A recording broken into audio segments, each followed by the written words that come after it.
So the last time you saw me, I had just returned from a traumatizing trip to the Central African Republic. I was diagnosed with many mental problems and wounds from my experiences and deemed unfit to travel. However, I didn't let such silly things stop me, as I'm an adventurer at heart.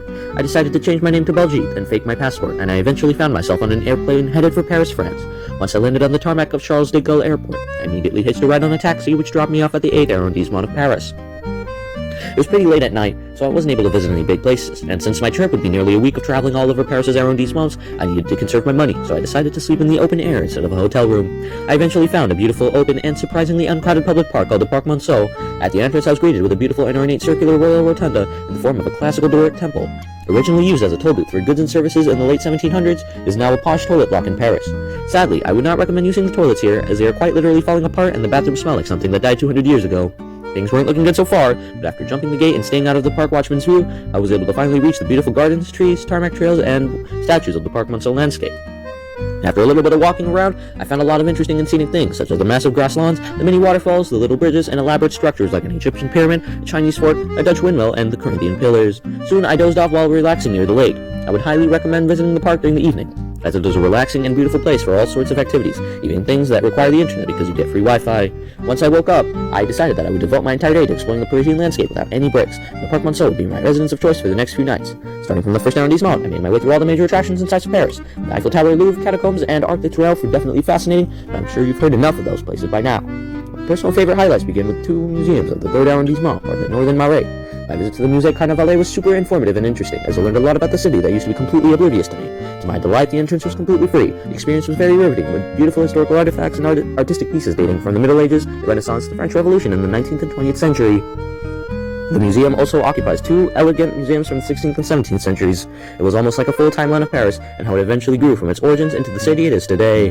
The second museum highlight was the Musée Picasso, a large art history museum dedicated to the work of Spanish painter Pablo Picasso, who lived in France from 1905 to 1973, as well as artists who were linked to him, including more than 5,000 art pieces and other archives from his personal repository. It is considered the main study center of Picasso's life throughout the world. All in all, the museums were indeed fascinating. I would strongly recommend that you visit them. It is a must for those that are interested in history.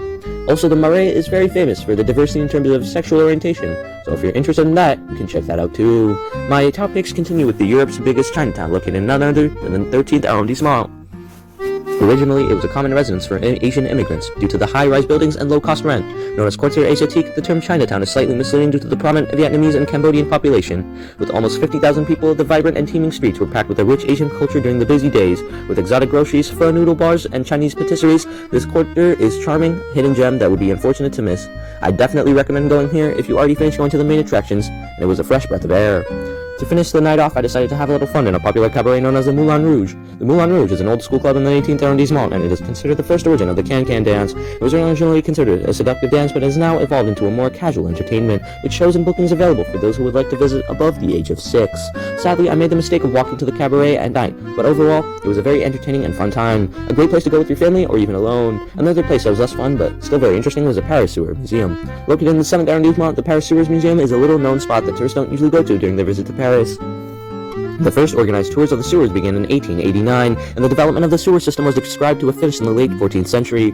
Though the smell was absolutely abysmal, it was very intriguing to see the inner workings of the sewer system. You should definitely go if you have the time. On my final night in Paris, I dined like a king at the Le Cinq restaurant, located in the 7th arrondissement. A very popular esteemed restaurant with 3 Michelin stars, the food offered is served in microscopic amounts in tiny little plates, but luckily my smart decision to not spend my money on any hotels allowed me to splurge on my final night in Paris before hitching a small shipping vessel from Paris to the port of Houston. The cuisine is light and balanced with a lot of plant and fish-based dishes. I ate all of the fish and caviar dishes, as well as every cheese and dessert. I would definitely recommend eating here if you have no regard for your money, you're eating your last meal of your life, or you are rich and enjoy good food. Once I got back to the United States, the Customs and Border Patrol had taken me to a solitary cell where I was kept in holding before my trial for illegally crossing the border and traveling when specifically told by government officials not to leave my home.